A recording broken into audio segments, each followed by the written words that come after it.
All right, we're live. We're live and on your screen. We hope so.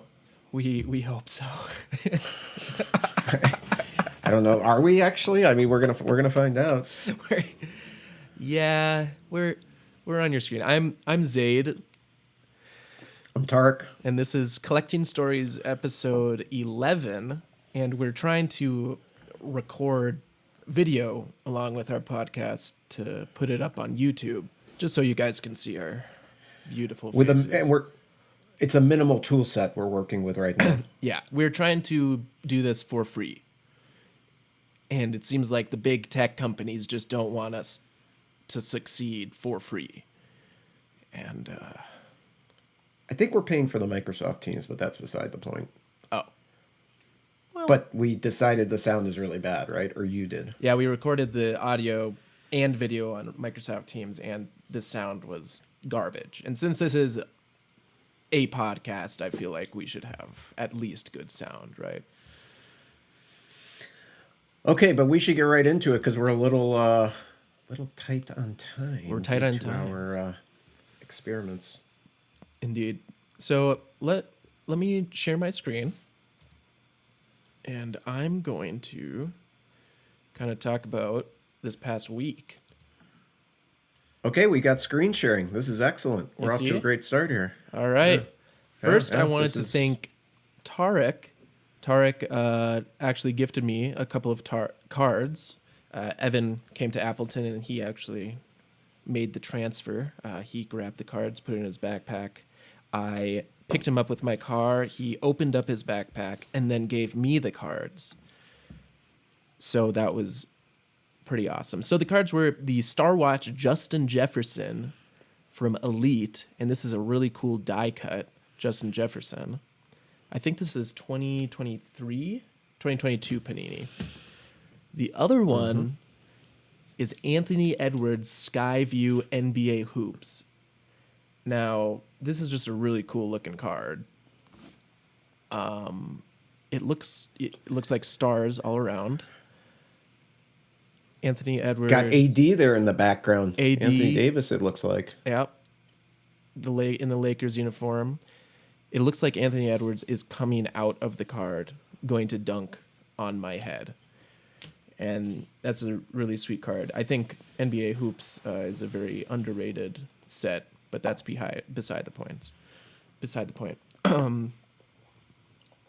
Today I actually went to... Bold statement. Is it a bold statement? Do you not agree? No, I think it's a fine set. Okay. I think others might maybe contest us on that. A debate in the comment section? Maybe. I went to the antique store today, and this is the only card I saw. Oh, wow. I don't think that's a real signature, though. That's certainly possible. Yeah, that I definitely would. Nolan Ryan. Did I tell you Farewell Collection. Is this what is Guana? I have no idea. Is that because it's a stamp? It's part of the stamp series. I looked it up on Card Ladder. It's around a $50 card, but I don't know how much they were selling it for because the tag was under a watch or something, and I didn't want to go see what they were selling it for. What were you saying, Tarek? I was saying I once bought an autograph. I'm still not sure. Actually, I was going to send it in for authentication at PSA. I just haven't gotten around to it. But I took a chance. It was like a $40 card. It was a Payne Stewart who passed away. It was his 1990 Pro Set Pro Set promotional card. They sent out these promotional cards. Pro Set's first year was '89, and then they did some golf in '90, and they used to mail out all these promotional cards. And as a kid, I got a bunch of them. I forgot what you'd have to trade in for them or what you'd have to send in. But I actually found one at the local antique store here, signed presumably or allegedly by Payne Stewart. So I was going to actually try to send that in and see if it was real. If you go to PSA's site, it was interesting because I was trying to find out, can I find actual autographs? You can actually go and they'll show like a bunch of, it was the same card with autographs by him, so you could try to compare to see if it was the same one. And So you're trying to That'd be authenticate it yourself first before you send it into an authenticator. Yeah, I was trying to see if it was way off, but it's interesting. There, if you go there and look at like the autographs, I mean, autograph authentication has to be really hard because Yeah. to me they all look different. Even on the ones that they were showing on their page, they all look different. I would, if somebody would have said, "Hey, this one's the real one," and then showed me the other ones, I'd probably be like, "Well, those can't be real." I'm just thinking about my own signature. Like my signature rarely looks the same every time I sign something. It's like I don't know how people would authenticate it. But that's not my problem because I'm not famous enough for people to authenticate So anything. you passed on this one, is what I. Yeah, I didn't want to take the time of going up to the front and asking for the key and looking at the price, and it's going to be like $1,000 or something for a $50 card because that's just how antique stores go for me, at least. I just took a picture of my collection wall because my friend was I was talking to my friend Spencer this morning about like how I display my collection and everything. And so this is my wall of the little shelves that I built with my router and some wood stain. It was only like maybe $20 to build all of these. So yeah, that's how I'm collecting the cards. And then lastly, this whole week I kind of got into some stuff. I've been trying to fix, instead of cards, I've been trying to fix this 8-track record player. So this is the Nice. view I have on my kitchen table right now. How's that coming along? It's good. The part is the capacitor that needs to be replaced is coming today, so I might be able to get it working tonight. But yeah, it's just another little hobby that I have is kind of repairing and tinkering with older audio devices. So yeah, that's been my week. Not really any pickups, but there has been this eBay thing that I want to talk about a little later where I haven't gotten my card and I just want to get your advice on what to do. So let's talk about that later after I hear about your week. Okay, let's make that our agenda item. Okay. A big agenda item for this episode. Yeah, I had some pickups. So let me start with a couple of them just came in today from eBay authentication. So they were at so they were over a certain price value. So I haven't even unboxed them. We're going to unbox them right here. Yeah. Good thing we have the video. Okay, so if you recall, this is the Otani I got a while back, the out of 25 PSA 8, and I mentioned that this was in the flavor of the style of the 1989 Topps, which is around when I started collecting. I collected a lot of these cards, not the complete set, but of course the year after 1989 is. That's a question.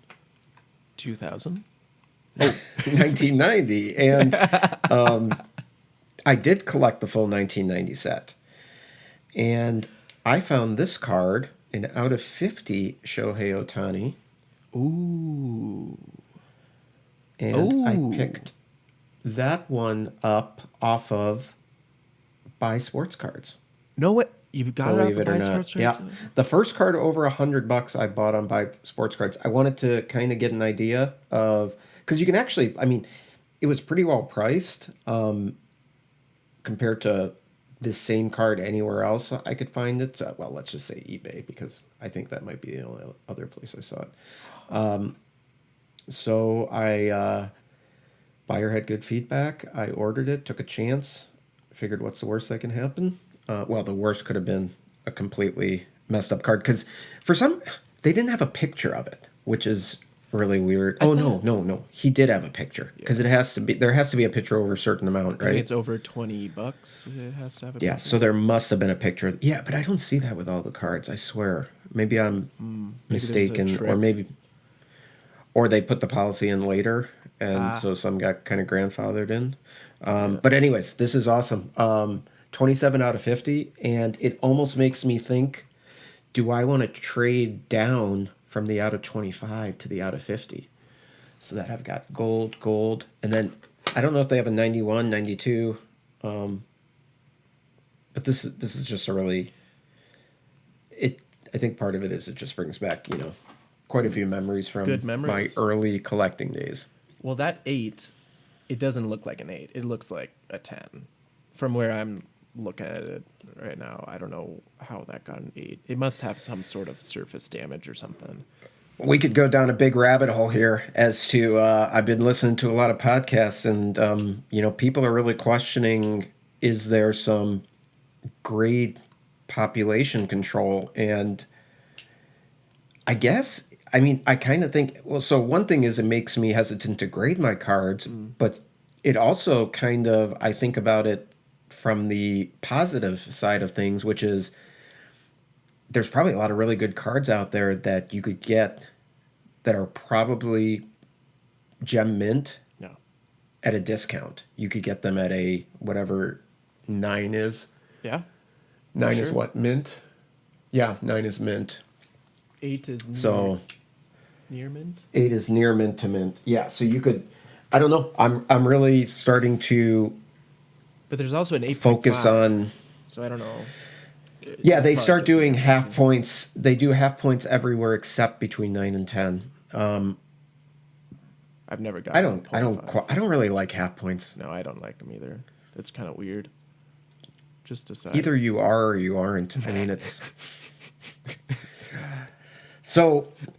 Anyways, but I do think that leaves, and I think actually in thinking about it, that's going to make. I was kind of thinking about this whole notion of, the potential. We don't know the alleged or the what appears to be some control of the number of PSA 10s that are being issued, and you start to wonder. At some point, the value of PSA 9s has to start to climb up, right? Yeah. So I think there's kind of like a few people that are realizing this now, that hey, these PSA 9s are really good, and they're about 5 times less than the PSA 10. I mean, they're usually less than the raw card too. Sometimes, yeah, because everybody buys the raw thinking they're gonna go out and get the 10. It's like just right, shooting for the bullseye. Yeah, which is absurd. But anyways, yeah. Don't tell our secrets. We're not telling you guys to go buy out all the 9s. We're telling you to maybe go buy the 10s or something. Yeah. We can tell our secrets. I think our 20 listeners are not going to affect the Yeah. our the stacks that we get to go through here. Anyway, so so I got ordered a couple of cards. I told you I'm really into this combat anthology. Yes. More on that later. So the combat anthology is the Panini set that you were opening all the boxes. Yes, and I'm working on the set. It is a collection of. By the way, this is how a box comes in from when it's. Oh, that's nice. When they send it to you, yeah, it's nice. It's not bad. It used to be nicer. They must have been doing some cost control, because it used to be really nice. Maybe next time I'll show you what the original packaging used to look like when they started. Had a little magnet on it and all that stuff. But I picked up the Alex Hammerstone Kaboom. Oh, you're just getting the caboose. He's a wrestler in MLW. I've been following him for quite some time. I like him a lot. He's jacked. Tarek is a Kaboom man now. I am. After pulling his They're, his first one. I'm a case hit simp. Gosh. You're right. So I got that. That looks pretty good. I'll inspect it more later. I actually don't know exactly how this goes back. Oh, there we go. I got this figured out. I've got a degree. I know what I'm doing here. We can figure things out. We can figure things out. So you got that. Thing. You got the Shohei I- from Buy Sports Cards. Got the Shohei from Buy Sports Cards. And got another one of these that I'm going to cut as we speak. And we will do the reveal here. They taped this thing pretty well. Is that By the way, there's been a lot of talk about thieves targeting these particular things that are going or coming from the address of the verification, the eBay verification spots. Oh. So I've been listening about that. So for the first time, I was actually nervous. Usually I like things going through authentication because it means if somebody's, sending you a crappy card, Right.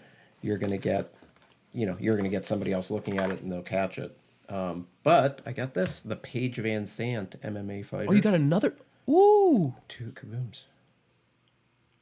So you have 4 total? I got a good price on. Yeah, I got a good price on both of these. So I was like, I'm gonna take them now before they either. Well, if they go down, whatever. They wouldn't have that far to go down, so it's not too big a deal. But I got them before they become too expensive. And I selected those 2 because they were 2 individuals that I liked, and They're very cool their cards. price was right. They're very cool cards. But what was better, buying it online or ripping it from a box? It's more fun to, I think for sure, anytime to pull the card, but it just makes more sense to buy it. I totally agree. I mean, I've been doing this series on YouTube Shorts and on our Instagram where I'm ripping a pack a day to get a stained glass mosaic. I'm only 2 weeks in. I'm pretty frustrated already, and that's only 2 boxes, and I'm just already frustrated. So keep keep an eye on that series if you want to see what's going on in my mind. Hey, did you notice that the hobby box of Mosaic right now on Blowout Cards is for their Black November discounts is like $340 or $49 or something like that. It's pretty cheap. The hobby box. Oh, I thought I just checked today. Maybe I only looked at the retail hobby or whatever. Okay. Pretty sure. I might have to look into that. 2025 Mosaic hobby. Now, do they have stained glass in the hobby? I would guess they do. Yeah, 300, excuse me, 384. Or I could get a case of it for $1,300. Yeah, so 384 for the hobby football, discounted from 534.95. Oh, excuse me. That was the mega box I was looking at. Hobby box. The mega box 384. is 2 autos. $10 per box. Stained glass money. Yeah, I know, but if I spent that much money on 1 box and I didn't get Right. what I'm looking for, I think I would be pretty upset. So yeah, that comes back to the thing, like I should just buy the card instead of ripping and being disappointed. But well, you're just testing the theory. You're testing it out. You will come to a conclusion. I'm gonna end That's up clear. with like 3 complete sets of Mosaic probably. Hey, nothing wrong with that.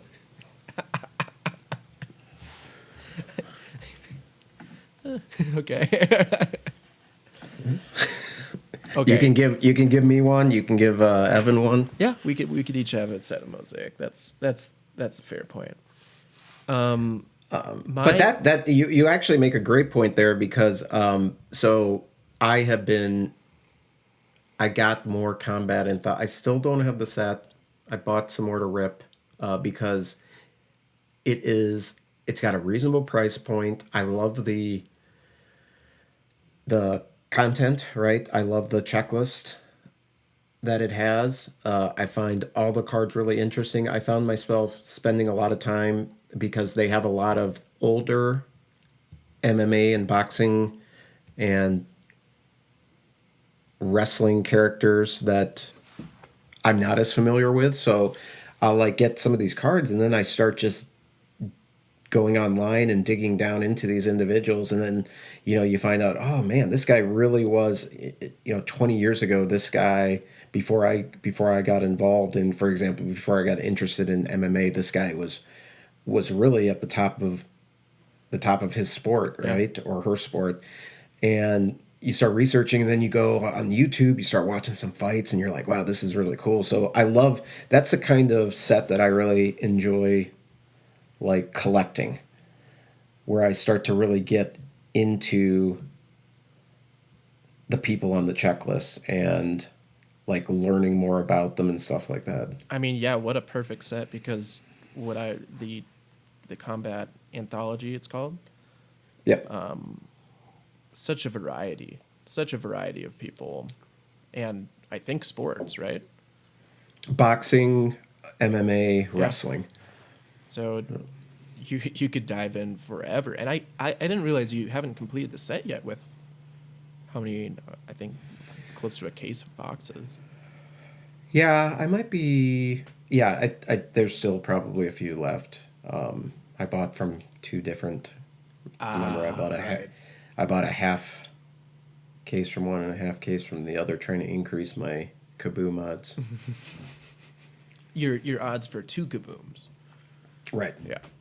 What Yeah, I guess lower my individual kaboom odds. right, but you have increase but the at least you have odds for number. two.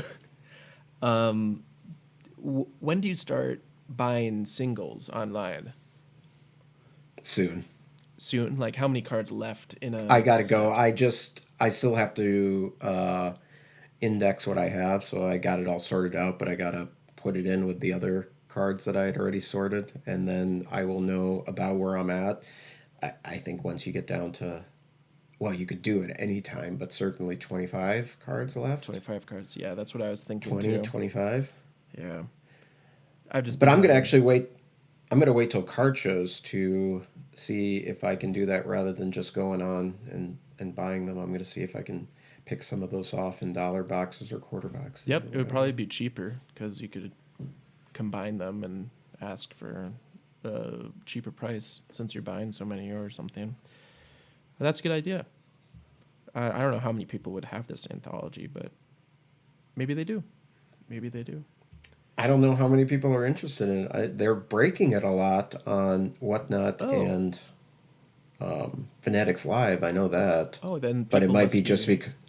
people must be pretty excited about that. Huh. So Only time will tell. only time will tell. I need your advice on something. Okay. So I don't know how this will work. So I ordered the Randy Moss Flair Showcase Row 3. Mm-hmm. It was like PSA 8, I think. And I ordered it on eBay, and it's been about a month, and I don't think they've shipped it. And I messaged them saying like, hey, when do you think this will be out for shipment? I don't see a tracking Yep. number or whatever. I didn't get a response. So, what, like, is a month a long time, or is it a... Yes. Okay. First of all, what's his feedback or her feedback? Oh, I haven't really checked what the feedback was. So that's one thing you want to see first is it typical, which I usually check before I buy. Yeah. The second thing would be there's tracking information that eBay will provide you once the individual has printed the label. Okay. Has that step even happened yet? It says just awaiting shipment. That's it? Yeah. There's no details in there? No Yeah, details. I think when was it due to arrive? November 12th through November 18th. Yeah, so about now is where I would Because I ordered it November 7th, and today is the 26th. Yeah, the 18th that's a ways off. So they make you wait like a few days afterwards. So by the 21st, they would have like if it's due between that period of time, if you haven't received it by the 18th, they make you wait like another 2 or 3 days. And at that point, you can if you still haven't received it, you can then go into eBay and say go to the order and say have not received yet. I mean, I just And looked then at his they'll take it feedback. over. He has 268 items sold. All feedback is 603, but in the last 12 months, it's only at 50%. That's bad. It's bad. And then the most recent comment was, Did not send card after auction win. Scammer. I should have checked this before I frickin'... That is stupid of me. You have to take the feedback with a grain of salt, but yeah, certainly 50% is. I mean, if there's one or two, then you can you can read the thing and see as hey, was the buyer being unreasonable? Because usually, if the buyer's unreasonable, the buyer will respond to the feedback and say, hey, I live in Canada. The Canadian Post is on strike. The Canada Post is on strike. This is the reason it took a little longer. Sorry about that. So you can read those things, but in this case, it sounds like it's probably the seller is never going to send it to you, is my guess. So I would just go and then you'll get your money back from eBay. Okay. Well, you live and you learn. I guess. They'll reach out one more time. I think when you file that, you can say, what do you want? And you can say, hey, I want the card.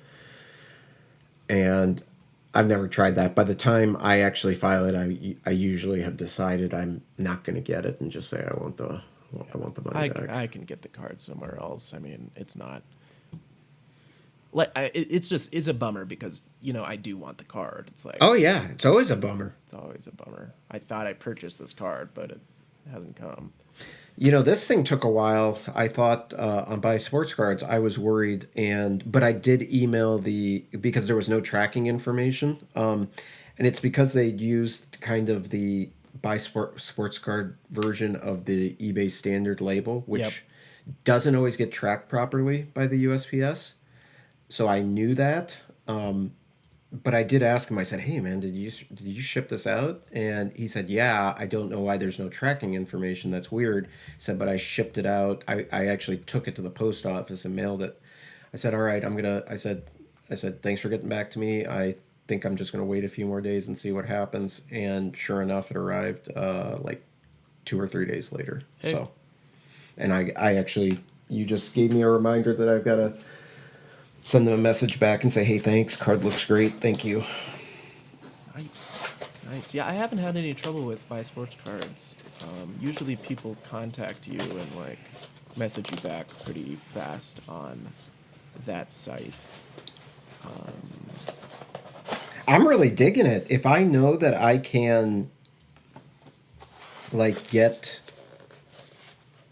more, not super high end stuff, but if I can get cards in the $100 to $200 range, at a decent price on there, because they don't have to pay any fees, so they'll usually list it a little bit cheaper.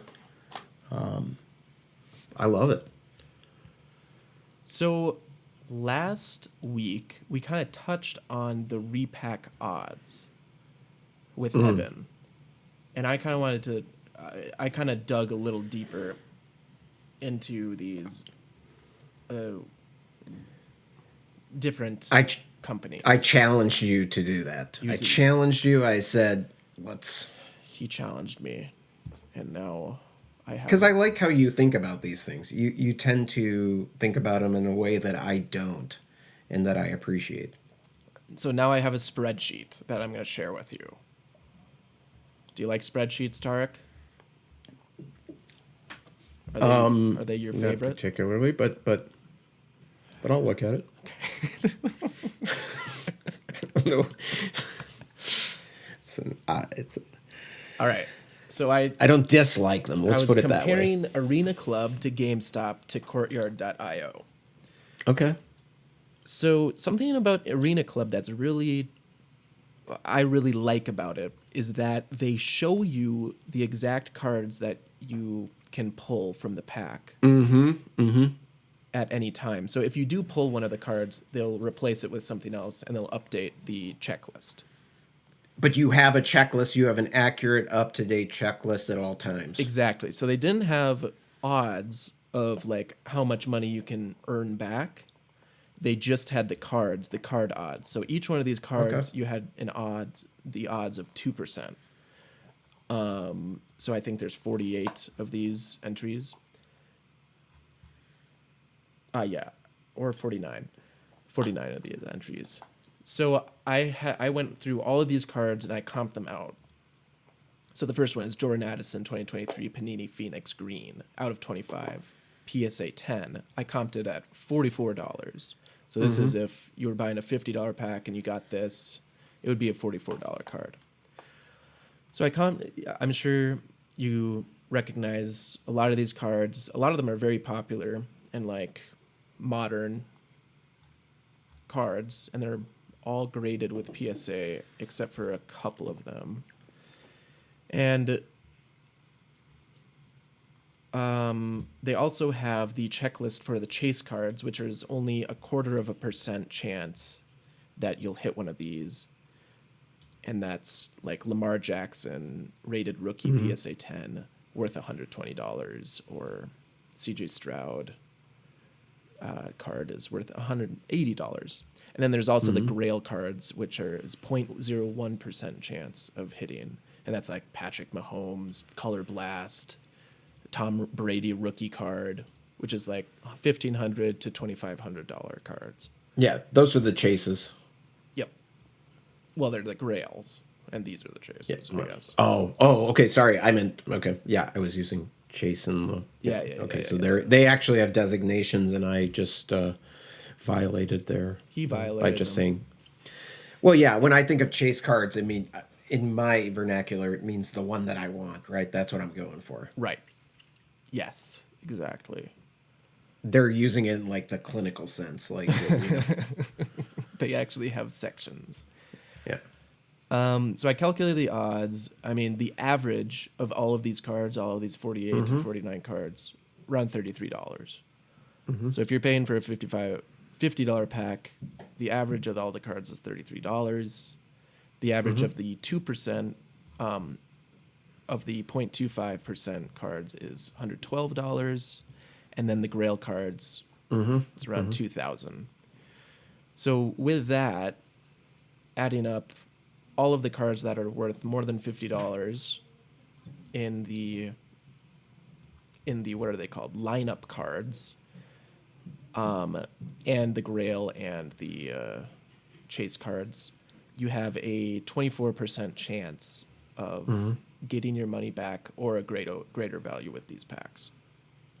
So that site by far was the hardest site to figure out the odds, because they just didn't tell you. This is exactly why I posed this question to you. I knew you would do this kind of But thorough analysis. but they give you something else. GameStop doesn't give you a checklist of all the cards that you're able to get. You know, I ripped from GameStop a few episodes back. I got a Jerome Bettis card, which kind of took me out left field. Like I was like, "What the? What, this is a crazy. Boss, this is the a boss. Weird, this is a weird card to get." I was like, I was just not expecting that card. But they do give you the exact odds of what. For a $50 card, these are the odds. So it's a 29.7% chance of getting an equally comped out card or a greater value. Yep. That is saying I don't know how they're comping out their cards, so or how I have a often they thought, do. but I'm going to hold it until you finish with Courtyard, and then I want to throw a thought out at you based on your analysis. Okay, I like throw it. something out. And then Courtyard.io it's laid out the same way as GameStop Power Packs is, so it has a 33% equal or greater value chance, but it has a higher high end than GameStop.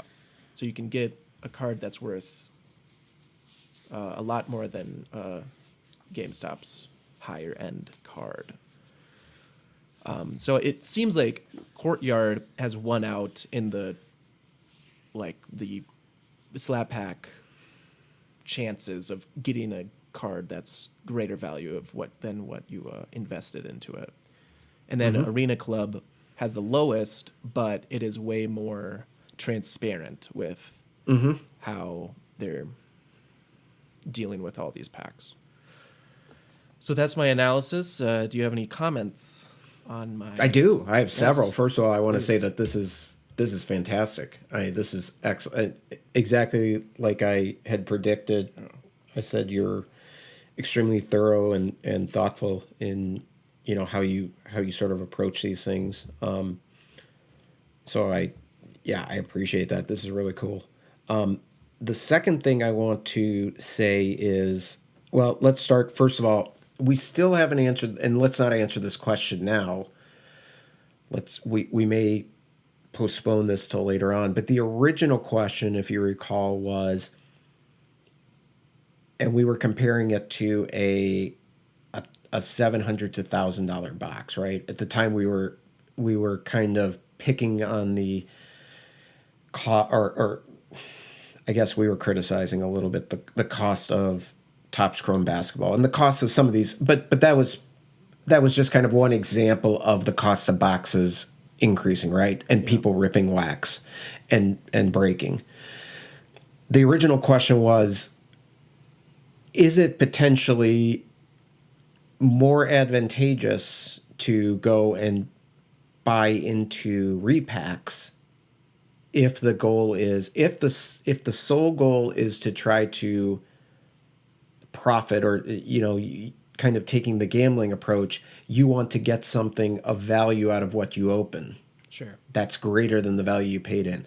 Is repacking a better option? We still haven't answered that question, but I want to hold that thought for a second, because one observation I think of as the way you laid that out, and I'd like to hear your thoughts on this, but if you're a true collector, right, and you want to open stuff, it seems like Arena Club is more geared for that because they give you a checklist. Whereas it seems like the other two are more, I'm gambling, right? I'm going and I'm pulling the arm on the slot machine. Would you agree with that? Is that what it seems Absolutely. like to you? Absolutely. I mean, I, I mean, for example, I mean, let's say the Jerome Bettis card. Like, I'm not interested in Jerome Bettis or any of his Right. cards. Like, I'd rather go to Arena Club and see, hey, oh, I have this. I can see what is in here. Oh, I'm interested in this Jordan Addison. Like, and I would be okay with any of the other ones. So,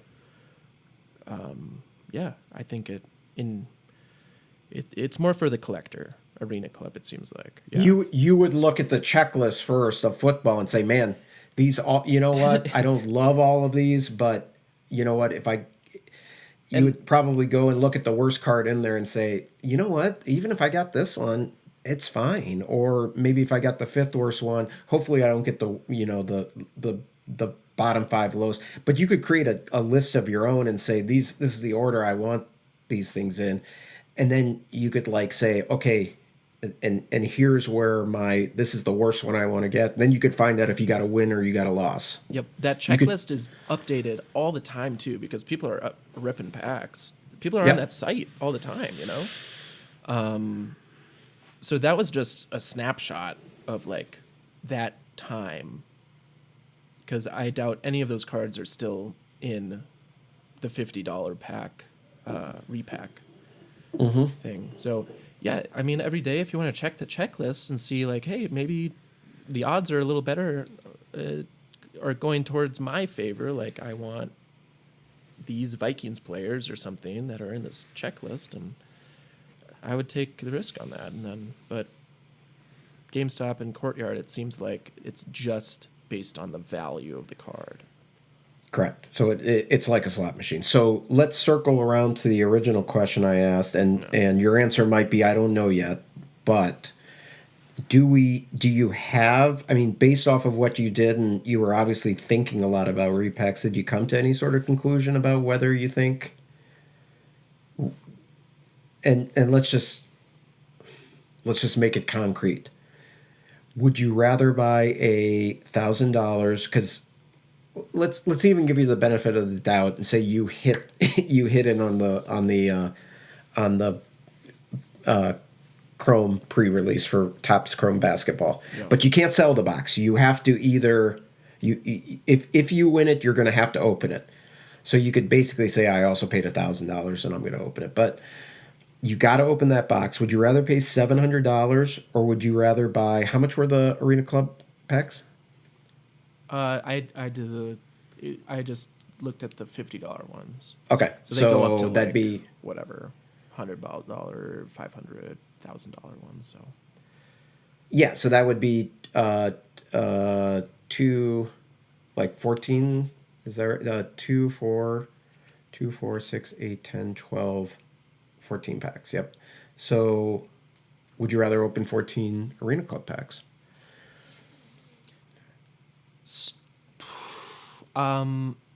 I've Or do thought you not about want to no, answer now and I've think thought about it? I've thought about this, and I'm actually leaning towards, which is might be surprising. I'm actually leaning towards the hobby box. Okay. If we're thinking about value, if you're only ripping these things for value, I think you would get more value out of the hobby box, ripping the hobby box. Because let's say you rip 14 slab packs. I mean, let's say there's a 33% chance that you can get your money back or more. Let's say you only get your money back 33% of the time. You only have 33% of $700, you know, if you get exactly that. Mm-hmm. Where a hobby box, I think you would get more than 33% value from it, even if it's a dud box. You know? I mean, there's a lot of chance and risk in these. What if I move the cost up to 1,100, which is what it's selling for in the secondary market? Now you're talking Yeah, that's true. 22 packs. That's true. That's true. The Or is neither good? Or do they both just suck? No, they're both designed to be a slot machine and like take your money for a chance at getting a good card or something. I think the collector has maybe more incentive to rip an Arena Club pack because they know what cards are in there. But if you're in it for the gambling aspect of it, there's a lot of variables involved. And this is why this is why we both like it, because there's so many variables involved. But it is different. No, why we like it is because we like owning the cards. So there is a difference between what we're doing, whether we're buying repacks or buying a box. There's a difference between what we're doing and the slot machine. Because the slot machine, when you pull and you lose, you don't get anything. That's true. When you're opening a box of wax, or if you're opening a repack, when you pull and lose, I'm putting lose. I love using air quotes. Yeah, air quotes. Yes. Air quotes suck. We got to think of something. That's a new. hot take. Why do air quotes suck? Air quotes are catching some strays here. But no, when whatever you're, because the idea, I guess that actually I'm hitting on something here, right? Because the idea of losing when you're opening stuff is kind of it depending on your perception, it could be different, right? Because for me, when even when I'm opening the boxes of the same thing, for example, when I start ripping boxes of Topps Tennis, there is no losing because all of those cards are helping me build my set. Yep. Right? But as that set gets closer to completion, now the marginal cost of opening each box becomes more expensive. Yeah. Because now I'm going to potentially get a bunch of stuff I don't need or I don't want. What is interesting, okay, so listen to this. So we know that Tom Brady rookie is in the $50 pack. Mm-hmm. You do have a 0.01% chance of getting it, which is very, very low. Mm-hmm. I wonder what those boxes are going for, sealed. We could do some real analytics, dude. We should start doing some real analytics because I mean you're bringing up a great point. Like, do we know the odds of hitting? We don't know, for example, one of the things we're missing is in top. I mean, we're using Topps Chrome here as our concrete example, but what are the odds of hitting? If we're interested in the Cooper flag, what are the odds of hitting the Cooper flag? Or what are the odds of hitting a card of a certain value?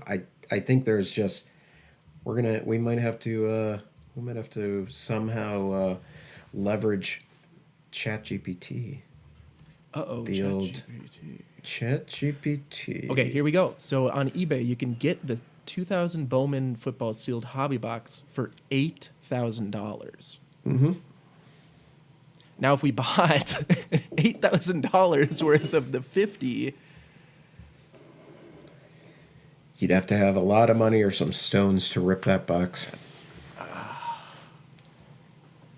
Would you rather buy the hobby box or buy $8,000 worth of the $50 back just to get that Tom Brady and whatever else is in there? I take the repacks. I'd take the repacks then.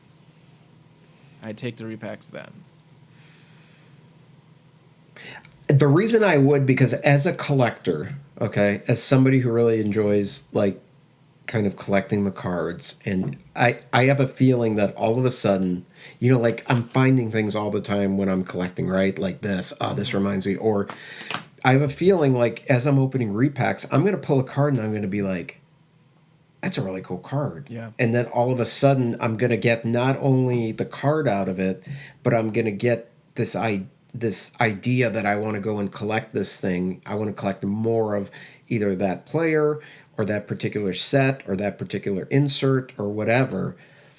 Whereas if I hadn't done that, if I was just opening cards of the same thing, you know, a bunch of Topps Chrome Hobby, I'm never going to get that feeling. I think it's going to, you know, 12 packs or $8,000 worth of repacks is just going to expose me to a bunch of cool stuff that I didn't know about. I think you're absolutely right with that. That's a really good point. You know what? It's an experiment. It's an experiment that... There's probably benefits to... I mean, there's probably benefits to both. I mean, if you do get the hobby box, there's a chance of getting 2 Tom Brady base cards out of it if you're looking for value, but you only have one set of these cards. True. You know, if you buy the slab packs, you get a very wide variety of different cards, like you said, that you can get interested in. You can fall down that rabbit hole. Okay. What do you think of that?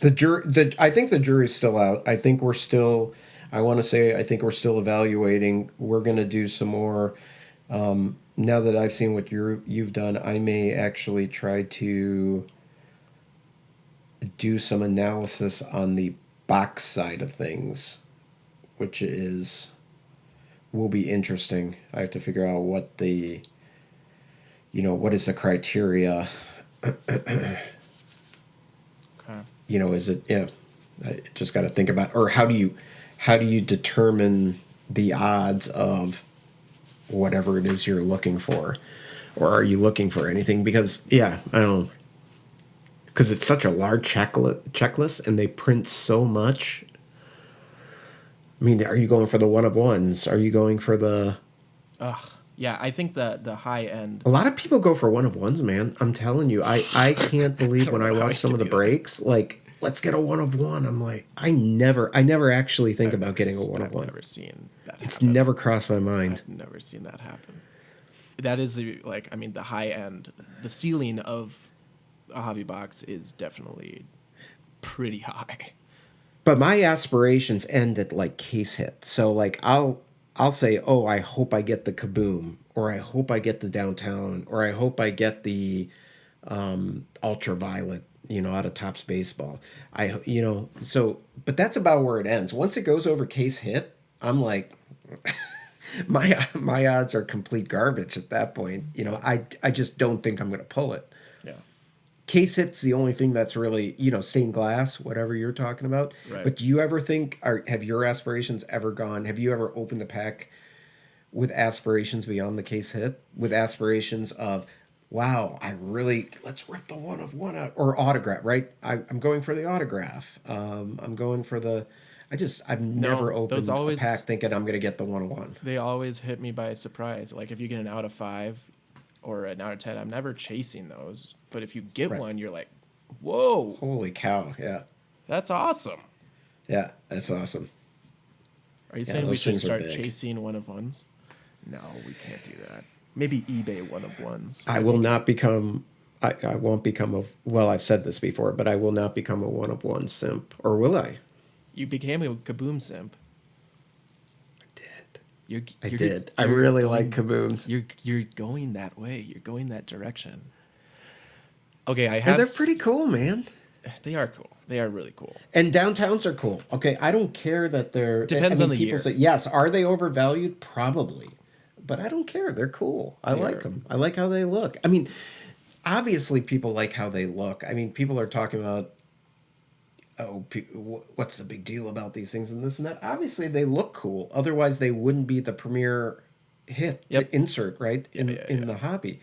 Topps doesn't have anything like it. Panini has it.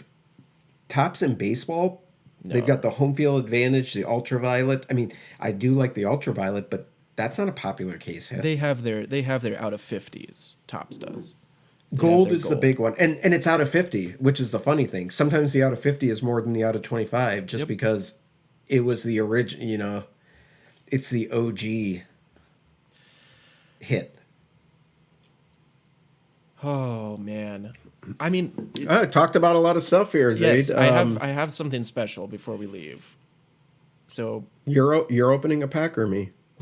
oh, this is different. Oh, okay. We got to open a pack. Okay. This is going to be quick. It is Thanksgiving. We're Yep. going to upload this on Thanksgiving. And I thought I should read some fan mail. We have that.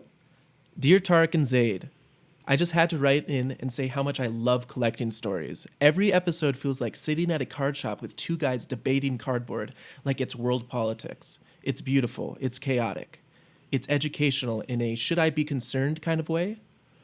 Tarek, buddy, your wrestling knowledge is top tier. You break down storylines like you're giving a TED talk. It's impressive. It's dramatic. It's honestly a little intimidating sometimes. You bring structure and expertise to the show, and I appreciate that truly. But then there's Zayd. And look, I can't help it. Zayd just has this vibe.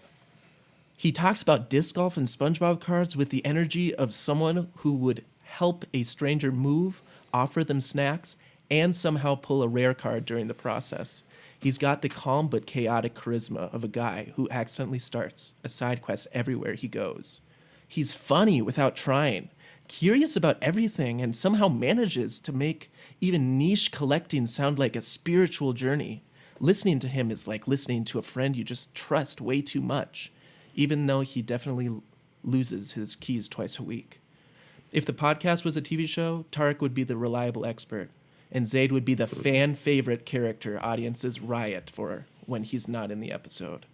Don't get me wrong, the show needs both of you, but Zayd just feels like the kind of guy who would say, "Hey man, you're doing great," and that's exactly the right moment, and at the exactly the right moment. Anyway, thanks for the laughs, the insights, the occasional impulse purchases I definitely didn't need. Keep the episodes coming, especially ones where Zayd talks more than he should. Your number one friend, ChatGPT. Okay. Sorry, I thought that was from somebody we knew. Well, we kind of do know him. We kind of do know him, and I think It's ChatGPT is simping excellent. towards me. Hey, I would simp towards you too. Zayd. I would simp towards. I would simp towards you too. I would Zayd. say I would simp towards you too. Every day of the week. Oh man. Happy All right. Thanksgiving. Happy Thanksgiving to everybody. Are we gonna rip Yeah. a Thanksgiving Day pack? Let's do it. So I'm we can feeling give lucky. thanks to the repack gods. Yes, I love it. What? What are we doing What does here? that even All right, I'm gonna say? try to. I'm gonna see if I can. This is all. I've got a lot of things going on my screen. I've got the audio, the thing. I was scared to touch anything, but You can just share your tab, I think. I'm scared to close anything. No, don't close Scared anything. to. Yeah. Don't close. That could Don't end close everything right now.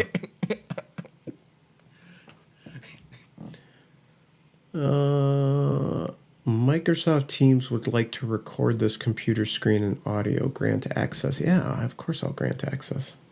Okay. I hope it was doing it. And I can use it. Look at that. I can use my fingerprint on this thing. I'm going to say later. Okay. All right. I don't know what I just did, but I pressed some buttons there and nothing closed, so I feel good. All right, let's try this again. Share. What am I sharing? I don't know. Katya.io.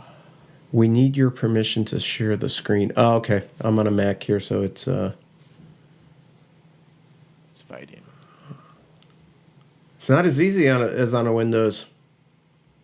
Oh, you This weren't is you weren't on Windows the other time. no, no. I usually am using Windows for work, but I was on Windows, but we were sharing through Oh, FaceTime. That's right. FaceTime. That's right. We weren't recording. So this is different, and this is making it more challenging. Screen record. Go to security, privacy, screen recording, and give permission to start sharing. Okay, hang on. Let's see if I can do this. Okay. Screen recording. And camera. Screen recording. Yeah, I did. Oh, I have to close Teams first. It's not going to let me till I close it. I can rip something. Here, I'll go. All right. Yeah. Should I Well, go how do you know record to let you do it? Why would it let you do it? Because I've been sharing my screen this whole time. Okay. Right? Oh, yeah, that's true. That is true. You have been. I have been. I think I already accepted those risks. Rip now. Yeah, they were kind of, but you're not sharing your screen right now. Yeah, I know. I don't want to. If I put my credit card information in, I don't want to. Should we just pass on it this week? Pick it up? Pick it up again? Hey, should I find a pack of something to rip? Want me to get up and find a pack? We could do that. We could do that. I mean, I can edit all this out if this is taking too long. You know? This is going to get ripped anyways. Sorry, I'll wait till I'm closer here. This is going to get ripped anyways, so I'm going to open the box and why don't we rip a pack of this? Oh. Skybox Demolition Man. Yes, let's do it. I still haven't watched the movie, so I don't know if I'm worthy of watching that. Yeah, we were going to watch it yesterday, but apparently it's not on anything, which is really odd. I would have thought it'd be on everything. All right, we got 3 rows. There's 36 cards. Let me grab, what do you think? Let me grab 3 packs down in the middle row. How about that? Yep. This is exciting. This is a live rip. This is, I'm going You to put did- my glasses up here. You did live unboxing. Ooh. Say, What year is this? 1993. 1983 in Skybox. Gosh, the foil is very shiny. Uh-oh, he's having trouble. No, we're not in trouble. I know how to open foil. Oh, God. Come on now. All right. Got a smaller card. I always love. Ooh. All right. We got a Demolition Man Pontiac Sunfire. Okay, that's really, really cool. We've got it's card number. Oh, it doesn't have a number. This must be some sort of a insert. Demolition Man Behind the Scenes. Another insert. The pivotal Compu kiosk scene in which Simon Phoenix confronts the San Angeles, not the Los Angeles, the San Angeles police required high precision work from not only the actors but Demolition Man's production crew as well. The scene was well rehearsed. The scene was rehearsed painstakingly, and the result is an action-packed treat for movie audiences. Skybox card number 91. We have here Simon Phoenix's Fortress. Okay. We have, this is getting pretty cool here. The Rat Burger. Down in the wasteland, a woman flips hamburgers on a grill as Spartan watches. This is a very interesting array. Salivating. The hungry cop hasn't had a burger in 36 years and quickly chows down on a juicy patty shortly to discover that it's made from rat meat. Skybox is very... How times change in 36 years. Very descriptive. Marco Bramblia. Okay, who is that? Is he the director? The director. Oh, I like how these cards look. Yeah, they look nice, and they're in great shape here. They look well cut. And then here's some scene cards here. You're under arrest. You'll have to watch the movie to find out what that means. Murder, death, kill. Okay. Hopefully that doesn't get our podcast or no one's YouTube listening flagged. anyway, so fine. Put 'em up. It says... I wish I watched the movie before Oh yeah, there's Snipesy. There's old Wesley Snipes. Well, now you can circle back, and then you could circle back to the podcast, and I'm excited. I'm excited about this set here. I'm excited. So 1993, you said.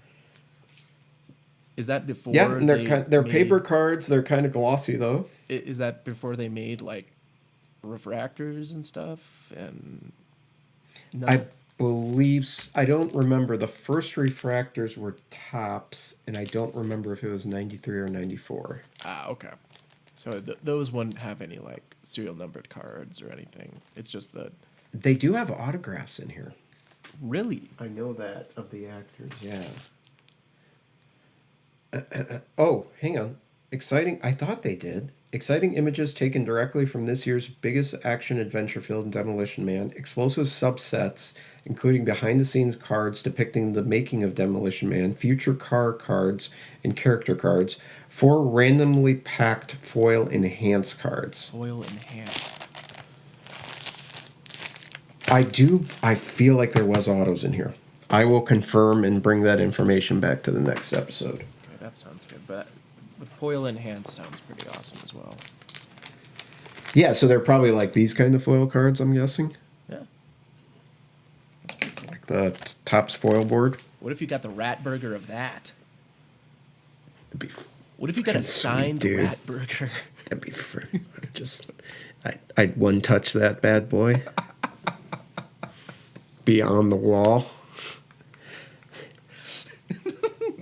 That'd be awesome. That would be awesome. Well, Tarek, you want to sign us off? I think that's a good place to end. Yeah, sure. I will sign us off. First of all, happy Thanksgiving again for Collecting Stories, episode 11. I'm Tarek. And I'm Zayd. Thank you very much.